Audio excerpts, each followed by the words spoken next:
Today on Investigate TV, sextortion. Predators deceive and manipulate the unsuspecting.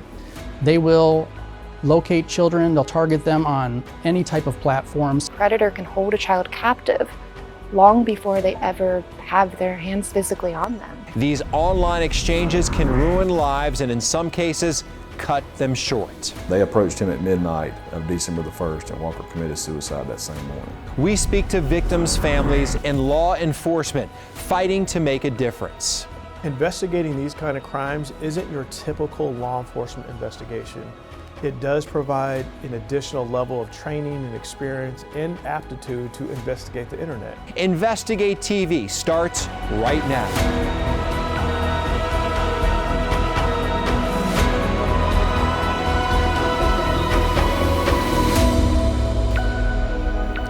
Hello and welcome to Investigate TV. I'm Lee Zurich. Criminals preying on children, blackmailing them into sharing sexually explicit images.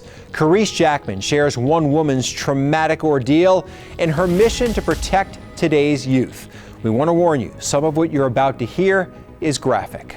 I certainly never thought in a million years that this could happen to me. My family certainly never did. When it comes to a story like mine, there are a lot of dark details. As one of the very first known victims of internet child exploitation, Alicia Kozak is passionate about protecting kids from dangers online.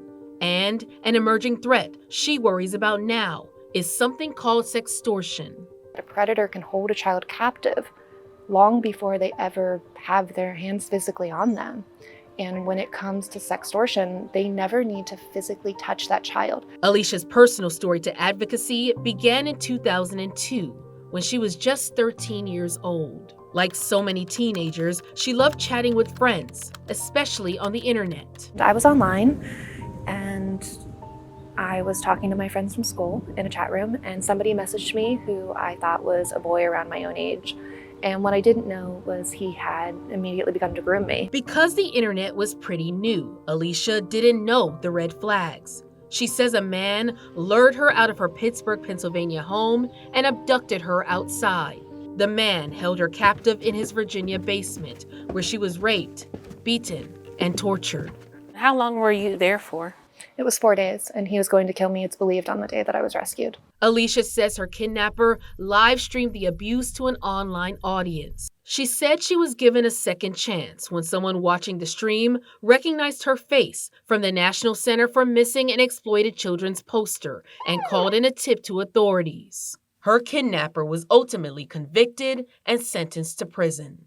And we start tonight with a warning about sextortion. Since Alicia's abduction, internet crimes against children have skyrocketed. And these criminals are continuing to extort the teenagers until a lot of them end up committing suicide. Kids have so much more access. There's so many more pitfalls, but also predators have access to kids 24/7. And as technology continues to evolve, so does the way predators lure kids in what law enforcement calls sextortion. Law enforcement says the cyber criminals start off pretending to be somebody else, most likely a teen.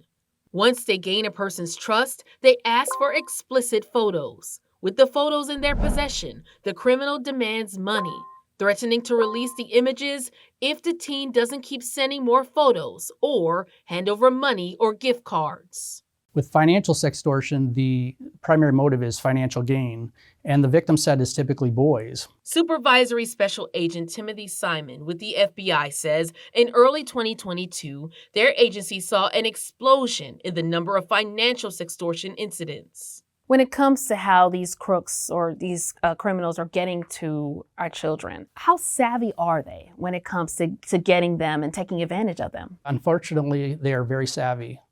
They often impersonate children of a similar age, characteristics, and location.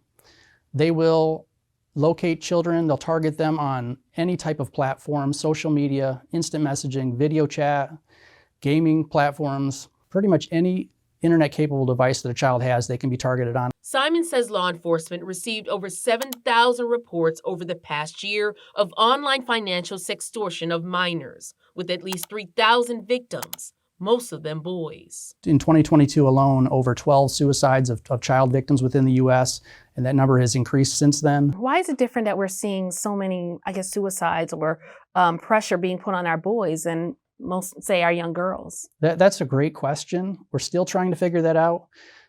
Our best guess at this point is just the shame and embarrassment that boys feel when they produce those images. But we've learned a major hurdle in tackling this crime is location. Many sextortion cybercriminals are overseas. Officials with the FBI and Homeland Security say most of these sextortion perpetrators originate from Nigeria and the Ivory Coast. For parents who sadly may have lost their child to sextortion, and they're wondering, why can't the FBI just go in there? Why can't they just get them? This is one of the biggest law enforcement agencies in the world. How difficult is it for you to just go in there and nab some of these criminals? It's not an easy solution for the FBI just to go into other countries and to take down offenders. We are working hard to do that, but as much power or authority as the FBI may have, we don't have jurisdiction or authority in countries around the world. And that's where our relationships and our partnerships with the host nation law enforcement and their government officials plays a really big role. Kevin Metcalf is a deputy prosecuting attorney in Arkansas. He's also the CEO and founder of the National Child Protection Task Force. They provide detectives, analysts, and officers, both locally and regionally, access to investigative expertise and resources that sometimes are unavailable or underfunded in most law enforcement organizations. The law is very slow to adapt to any kind of social changes, any technology. It's very, very slow. So everybody was trying to stay away from that. It was a super gray area, so I thought, that's where I'll go. Metcalf says part of the problem, on top of bringing these international criminals to justice, is the amount of oversharing done by people on social media. Once your images are out there, they're not yours anymore. You don't control them. You don't know how many times they've been downloaded, how many times they've been shared. You don't know how many of them there are that exist out here. To show us how easy it is to find your information without you realizing it, Metcalf shared with us some of the websites cybercriminals use to track information. To test it out, he looked for my personal information online. Oh, wow. That's my stuff and my family. It's my mom's email, my deceased father. In other words, they do their homework on you. Your email addresses, passwords, phone numbers, usernames, physical address, so all this, license plates. Metcalf says even if you store images on a Google Cloud and think it's safe, you still run the risk of being compromised or hacked, which is why you need to have multiple passwords on all of your accounts and update them regularly. As for Alicia, she continues to work to protect others, sharing her story to kids at schools across the country. Support the children. Save us from pedophiles, the pornographers, the monsters.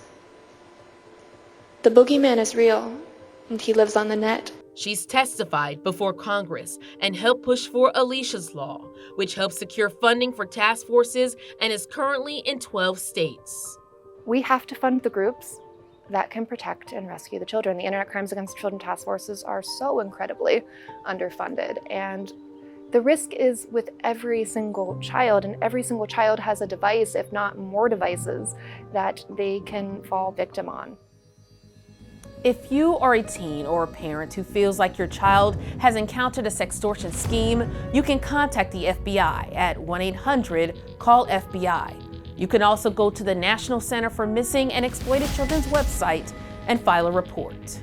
Coming up, They come back and said, okay, you're going to give us $1,000, we're going to send this to everybody that you know. the target of a sextortion scheme, scared, exposed, takes his own life. How lawmakers are trying to prevent future tragedies after the break.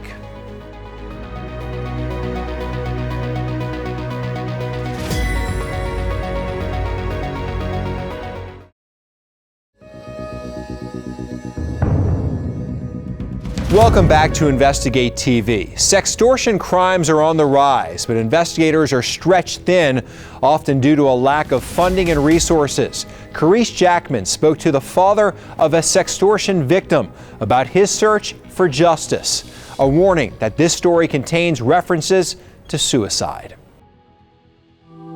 A star athlete with a constant smile on his face. He was just always rough and tough, but he was always polite.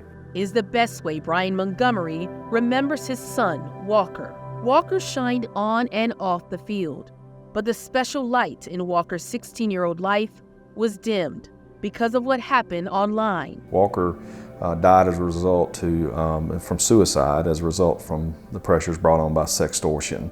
Montgomery says Walker was approached online by someone pretending to be a teenage girl. Eventually, the pretend teen got him to participate in a sexual act using video chat. Well, all the time Walker didn't know it, but he was being recorded.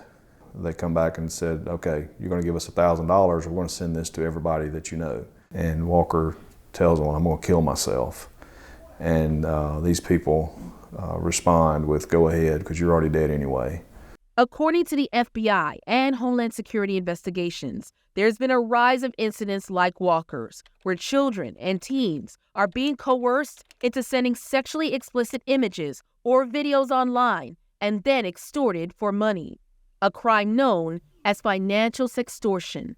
Law enforcement received over 7,000 reports over the past year of online financial sextortion of minors, with at least 3,000 victims, most of them boys. I mean, sadly, we know of numerous instances where children have taken their own life because the pressure and the fear of embarrassment and exposure is so great that they have seen no other alternative other than suicide, which is extremely tragic. Mike Prado is Deputy Assistant Director of the Homeland Security Investigations Cybercrime Center. The FBI and HSI work together and split their responsibilities. In the United States, HSI partners with 61 Internet Crimes Against Children task forces from coast to coast. The task force agencies say they receive thousands of cyber tips a year. But when it comes to actually tracking which cases are sextortion by number, we've uncovered most agencies don't have those statistics. And while a handful of states do provide sextortion state statutes, there's no national law specifically for sextortion.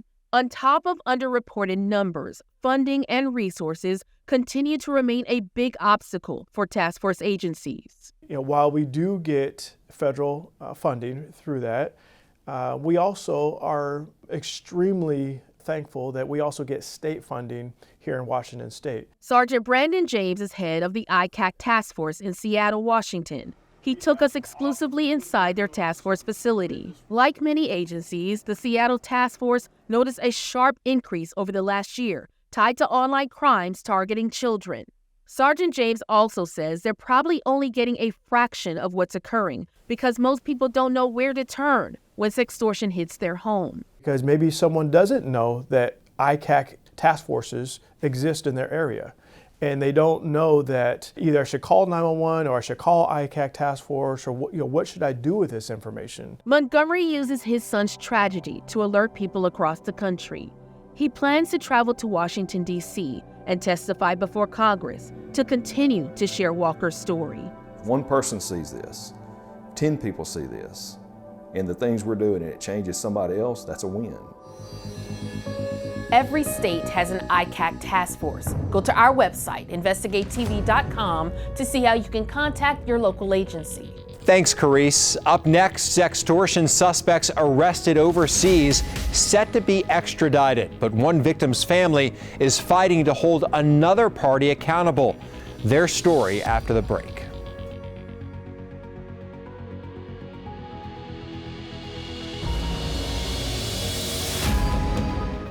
Welcome back to Investigate TV. Sextortion suspects are rarely caught. Most are abroad, complicating jurisdictions and cyber trails. But this year, a landmark case. FBI agents traveled to Nigeria, working with law enforcement there to make 3 arrests. Those men now face extradition, charged with the death of 17-year-old Jordan DeMay in Marquette, Michigan. Elizabeth Peterson spoke with Jordan's mother around what would have been his 19th birthday.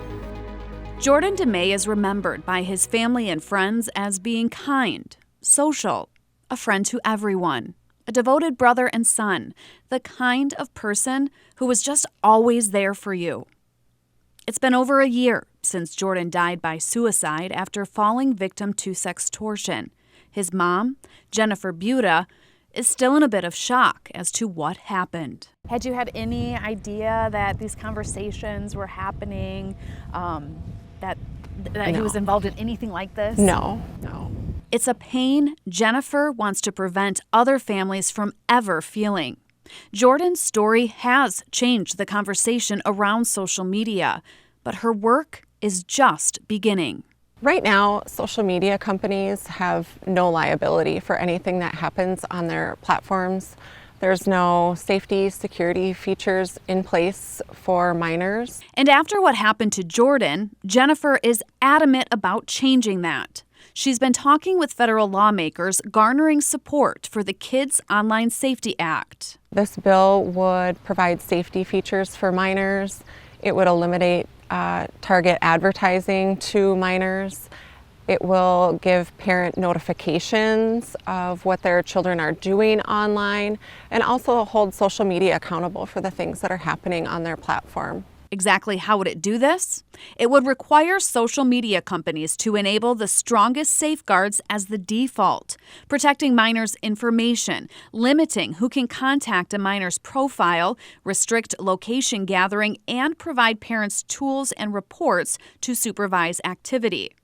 The bipartisan bill was first introduced in 2022 and has just recently received support from Michigan U.S. Senator Gary Peters, a promising step to getting the legislation passed. Unfortunately, part of social media companies, the way they make their money is to get people very engaged and stay on social media as long as they possibly can, and then provide material that sometimes is destructive. And so that's why it's important for us to put some guardrails around social media. Senator Peters says one of the priorities is to make sure these companies aren't just focused on making money, but on the safety of their users. He says he's heard from families across Michigan, including Jordan's mom. And it's time for action. And this bill, he says, is a good place to start. This legislation will allow parents, for example, to have kind of a way to monitor what is happening on that social media platform, what their children are actually seeing, what they're engaged. Also, we'll put some warnings if new individuals get on a platform who are not a friend or may not be an acquaintance, but may be somebody who has some harmful intent. The bill has also received support from hundreds of advocacy and technology groups. It has the support, it has our kids at the center, and like Senator Peters said, Jennifer agrees it's a start. I think it's really great that we have these groups behind it. It's not everything that I would love to see happen with a reform in social media, but it's a really great step forward to start making those changes. And for Jennifer, it's a way to make sure what happened to Jordan means something. In the most tragic of situations, Jordan's life is saving lives. Last year, a Senate committee unanimously passed the Kids Online Safety Act 28-0, but it stalled. The bill was reintroduced this session with some updates. Its authors, Democratic Senator Richard Blumenthal and Republican Senator Marsha Blackburn, hope to see it signed into law this year. Lee? Thanks, Elizabeth. To keep up with our latest investigations, follow us on social media. We're at InvestigateTV on Facebook, Instagram, and Twitter. And check out our partnership with ProPublica. Railroaded. Miles-long trains are blocking streets for days, forcing kids to climb under rail cars to get to school. Josie Sturman's reporting went viral, sparking change. One rail company's CEO even called the mayor of an impacted town. Take a look. He was horrified, just like the rest of us, and he wanted to help solve the problem. The company, McDermott confirmed, put a curfew in place so trains stay off critical crossings during school hours. And there's a $5 million proposed pedestrian bridge in the works that will allow kids to safely cross no matter what. This action could save lives. It will save lives, no doubt about it. Watch our special next week. Coming up, fraud and identity theft cases are on the rise, nearly tripling over the last decade. That's according to the National Council of Identity Theft Protection. We have tips to protect you and your loved ones after the break.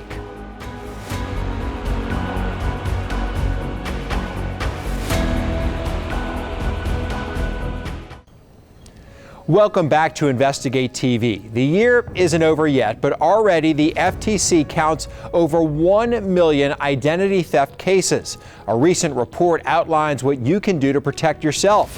Caresse Jackman has the details. Your identity is everything in this day and age. So when someone compromises your information, it can lead to a web of problems. What we saw in 2022 is a continuation of a high number of victims, but also how they are being victimized. James Lee is COO of the Identity Theft Resource Center, a nonprofit organization that focuses on minimizing the risk of fraud and identity theft for people across the country. He says they saw almost the same amount of reported identity crimes last year as they did the year prior, which was an all-time high. We've always seen phishing attacks, but you can usually tell if it was real or not real. There is always some little subtle clue. Now, these attacks are increasingly letter perfect. You cannot tell that it is not a legitimate contact from an organization. In its most recent report, the ITRC highlights different trends from 2022 and found 8,100 cases of identity crimes were related to compromised information. Lee says identity thieves are also improving social engineering techniques to convince people to share their personal and business information. Well, social engineering is where we basically manipulate you into giving us something that we want. Now, maybe that's information. Maybe that's your login and password. Could be your driver's license number. In 2021, they found DMV accounts made up 4% of accounts that were misused or taken over. That number increased to 15% last year. They're intercepting those in the mail as well. And they're taking that information and they're creating these letter-perfect driver's licenses that can pass inspection. What can an average person do to protect themselves from all of this? First and foremost, if you're concerned about your identity being misused, freeze your credit. Credit monitoring is great. It has value, no question about it. But it doesn't stop anything. It just tells you what has happened. Freezing your credit actually stops someone from opening a credit account in your name. Another layer of protection you can take is to have different passwords. Make sure you don't reuse passwords, because if your account is compromised, that login and password that you use on that account and every other account you have can then be used to attack other accounts you have. So one password per account. Simple steps you can take right now to protect yourself in the future from identity crimes. If you're looking for more investigative reporting on demand, download our streaming apps on Roku, Apple TV, and Amazon Fire TV. And that's it for us. Thanks for joining us here on Investigate TV. Hope to see you next week.